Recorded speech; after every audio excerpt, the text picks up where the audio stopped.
اللہ کے محبوب علیہ السلام کا ایک اور فرمان سنیے۔ حضور نے ارشاد فرمایا، حضرت بریدہ اپنے والد گرامی سے روایت کرتے ہیں رضی اللہ تعالی عنہما کہ ان العہد الذی بیننا و بینکم الصلاۃ فمن ترکھا فقد کفر، کہ ہمارے اور ان کے درمیان جو عہد ہے وہ نماز کا ہے، تو جس نے نماز کو ترک کر دیا تو گویا اس نے کفر کیا۔ حضرت امام شافعی اور حضرت امام مالک یہ کہتے ہیں کہ جو شخص نماز ترک کرتا ہے، جو تارک صلاۃ ہے، اس کو بطور حد قتل کر دیا جائے، اور امام احمد بن حنبل اور اسحاق بن راہویہ فرماتے ہیں کہ اس کو ویسے ہی قتل کر دیا جائے، اس لیے کہ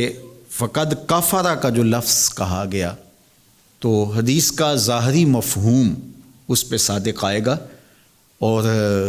نماز کا ترک کرنا کفر ہے، لہٰذا اس کو قتل کر دیا جائے۔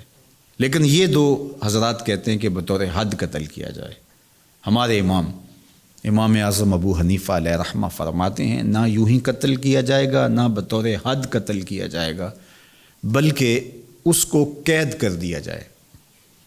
اور اتنی دیر تک قید کیا جائے جتنی دیر تک وہ توبہ نہیں کر لیتا۔ یہ اس شخص کی کہانی ہے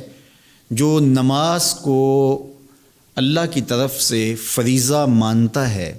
لیکن سستی کی وجہ سے ادا نہیں کرتا، لیکن جو نماز کا مذاق اڑاتا ہے، نماز کو ہلکا جانتا ہے، اور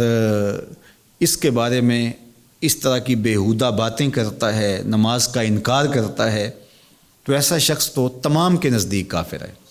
اور دارِ اسلام سے خارج ہے۔ لیکن جو نماز کو فریضہ مانتا ہے لیکن سستی کی وجہ سے نہیں پڑھ سکتا، تو اس کے بارے میں یہ تین موقف میں نے آپ کے سامنے رکھے ہیں۔ ایک حضرت امام احمد بن حنبل اور اسحاق بن راہویہ کا،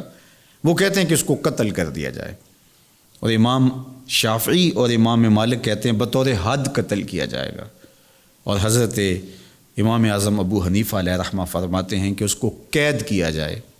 اور اتنی دیر تک قید رکھا جائے جتنی دیر تک وہ توبہ کر کے نماز پڑھنے کا وعدہ نہیں کرتا ہے۔ تو یہ سزا ہے نماز نہ پڑھنے والے کی۔ حضرت شیخ عبد القادر جیلانی علیہ رحمہ و رضوان فرماتے ہیں کہ بے نمازی کو مسلمانوں کے قبرستان میں دفن نہ کرو۔ حضرت سلطان باہو علیہ رحمہ بولے کہ بے نمازی سے خنزیر بھی پناہ مانگتا ہے۔ شیخ سعدی شیرازی نے نصیحت کرتے ہوئے کہا کہ بے نمازی کو قرض نہ دینا، جو اللہ کا قرض ادا نہیں کرتا تمہارا قرض کیسے ادا کرے گا؟